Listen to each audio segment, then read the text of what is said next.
public timekeeping device. Just as the citizens of New York gather for the grand New Year countdown at Times Square, so did Neolithic man come together for life and death rituals to mark the calendar's longest day. This monument was connected with death, maybe with the past, but I think what is quite good visible here, it was connected with fertility. Yeah, because it was connected with the sun, and the sun brings the life every day, every year again. After years of painstaking fieldwork, Andreas and his team have reconstructed the Goseck Henge. 2,000 wooden stakes have been driven into the ground to replicate the sacred calendar that stood here in the 5th millennium BC. The team have discovered that this is a monument aligned with unerring accuracy to match the rising and setting of the Earth's sun. All these gaps has astronomic orientations or references. For instance, these gaps are orientated to the winter solstice. This is a time with the shortest day and the longest night. Yeah. In the north, we have an orientation to the summer solstice. So it's the longest day and the shortest night.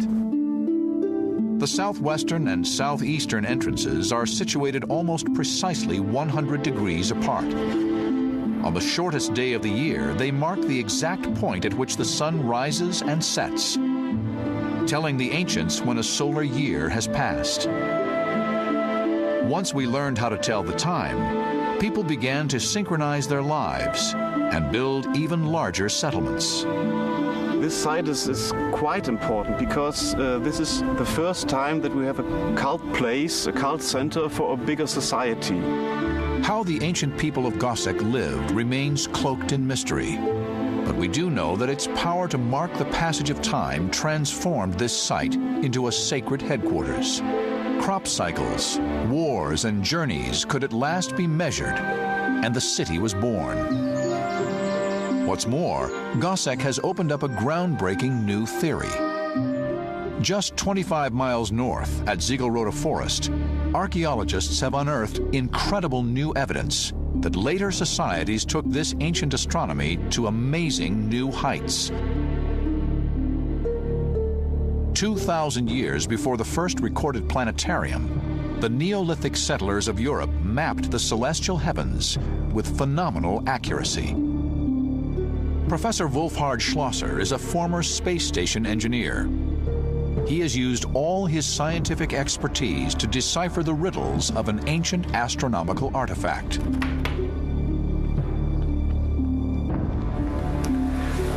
This is a Nebra disk. It is about 3,600 years old and was found in central Germany. The Nebra disk appears to exhibit the same segments of a circle as were found at Goseck. When we align the two, we see that they fit like a modern combination lock.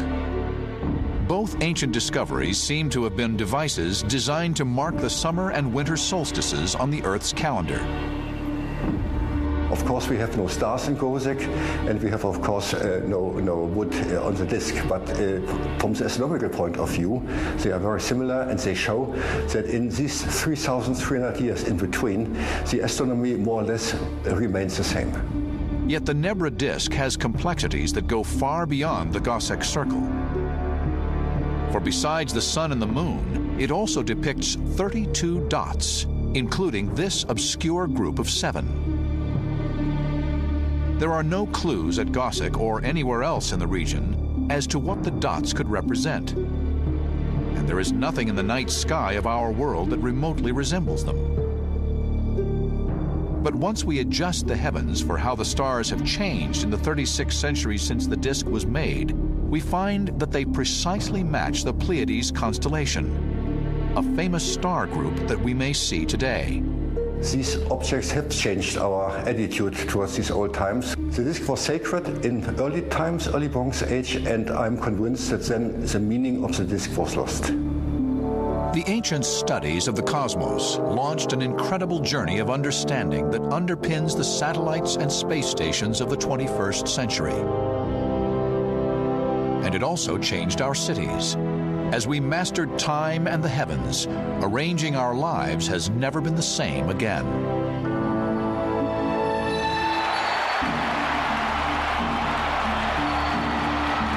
Yet what truly transformed cities into mega metropolises was an altogether more massive innovation: ancient stadiums. Only these stadiums didn't stage innocent sporting events. They housed epic blood bowls, killing up to 10,000 people at a time. Today, New York is a towering citadel of power. Wall Street stockbrokers, media moguls, and superstars stand at the crossroads of the world. Throughout history, one other city rivals New York's global reach, and that city is ancient Rome. 2,000 years ago, Rome was home to over 1 million people. Some believe that there were more people per square mile of the city than in modern Manhattan. Its population was as diverse as any modern metropolis, from rich to poor, from emperors to slaves. As the population expanded, they become more and more cramped. And there's always a danger with enormous numbers of people in a tightly confined space. The political elite wanted to make sure they maintained control of the populace. In Rome, just as in New York, the elites fought a battle for the hearts and minds of the populace. While Manhattan's power brokers used the media and public relations, the Romans' ingenious solution was to pacify the people with entertainment. These entertainments were effectively a form of bribery. It was trying to gain popularity and approval of the masses as a form of subjugation or a form of control. The emperor who provided the most exciting spectacle became incredibly popular. Popularity meant power. The challenge was on to develop the most technologically advanced entertainment systems the world had ever seen. Mass entertainment was born. If we think of the huge ceremonies at the beginning of sporting events like the Olympics or the Super Bowl, laser shows, hundreds of people performing for a mass audience, we think this is quite powerful, quite dramatic. Bearing this in mind, if we're to believe some of the first-hand accounts of particularly some of the Imperial Roman events, these modern events pale into insignificance virtually. The ultimate realization of this plan came in the form of the Colosseum. This 150-foot-high, multi-tiered mega monument was the biggest of its kind ever built. The best estimate for the seating capacity of the Colosseum is something like 65,000 to 70,000 people. The really interesting thing is that this is probably the maximum capacity for an amphitheatre in order for the spectators at the very back still to be able to see what is going on in the arena. The Romans pushed the boundaries of audio-visual mass entertainment, and they did this using over 100,000 cubic yards of stone. You would have needed an ox cart with a large block of stone in it, arriving at the building site every 2 or 3 minutes, day and night, over, say, 7 years of construction. Amazingly, these feats of engineering have not changed in thousands of years. The secret of ultra-modern stadiums is that they copy the technology used by the Romans thousands of years ago. It is a 74,500 seater stadium, and at the moment it's very quiet, but when the crowd is in, it's a very different story. The noise, the tension, the atmosphere is what makes a modern sports stadium. The design of the Roman amphitheatres and the Colosseum in particular, has not been bettered. This modern stadium features a retractable roof supported by 4 giant pillars, an innovation 2,000 years old. The covering of the spectator areas of the Colosseum was made out of, we think, canvas, strung out on masts using ropes. And this makes a lot of sense because what we do know is that there were 1,000 sailors from the Roman Navy stationed in Rome specifically to operate the awnings that covered the Colosseum. Protected by their retractable roof, the Roman spectators would have been enthralled by gladiator death matches, executions, and the sacrifice of 9,000 animals in just 100 days. But as the Roman emperors provided more and more exotic and sophisticated spectacles, the crowds demanded more. Every year, the engineers had to invent even more amazing extravaganzas to satisfy the hungry appetite of the mob.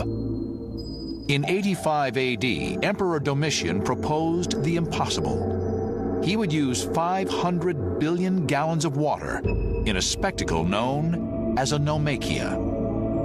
A Naumachia is a recreated naval battle hosted in a place like the Colosseum, would have involved thousands of people, a spectacular set piece occasion, often recreating a historical battle.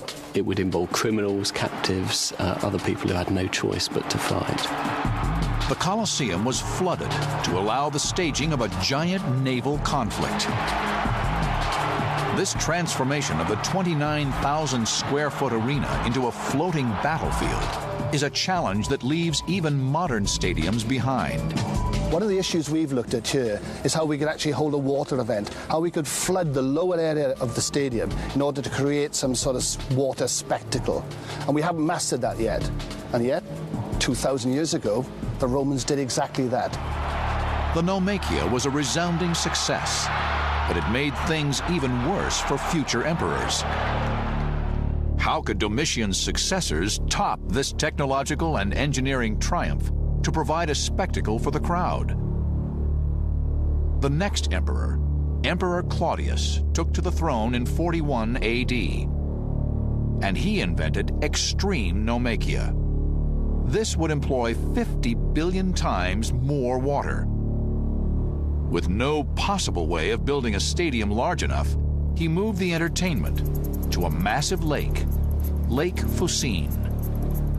Now that great lake has been completely drained, but in 52 AD, these fields were the site for a sea battle between 50 ships and 19,000 performers. Claudius's 19,000 gladiators who fought at his battle on the Fucine Lake is far bigger numbers than participate in the opening of the Olympic Games today. 500,000 spectators waited for the start of what would be the largest spectacle in history. The battle on the Fucine Lake was started by an incredible mechanical device which raised a Triton, a mythological sea beast, from the floor of the lake. From the still waters, a 40-foot-high solid silver statue of the god Triton appeared, as if by magic, with no sign of how it was powered. The texts tell of the crowds going ballistic. A horn in the Triton's mouth sounded, and the greatest fake sea battle ever staged began. At a lake shore in England, ancient investigator Richard Windley and his assistant have constructed a model of how Richard believes they accomplished this engineering success. What I've tried to do is to use very simple technology, things that the Romans were used to dealing with on an everyday basis, pulleys, ropes. This really is a piece of technology that would be well within their capabilities. What we've basically got is 4 posts. Each one of these is lifting a corner of this framework here, which is supporting the device. Now, each corner is lifted via a cord which comes over the pulley here, down a pulley at the bottom, and they're all attached to a central ring. So each one of these pulls at exactly the same time, and in theory at exactly the same rate. So the whole thing should lift up perfectly symmetrically until it reaches the point of the pulleys, which is about here, by which time most of the statue would be above the level of the lake. We'll see if we've got everything set up correctly now. So Dave, if you'd like to take the tension and then just gently lift the figure. Okay, well, it's going up reasonably square at the moment. Oh, that's pretty good, actually. The difficulty with this is getting all the ropes at just precisely the right lengths, but I think we've got the adjustment correct now.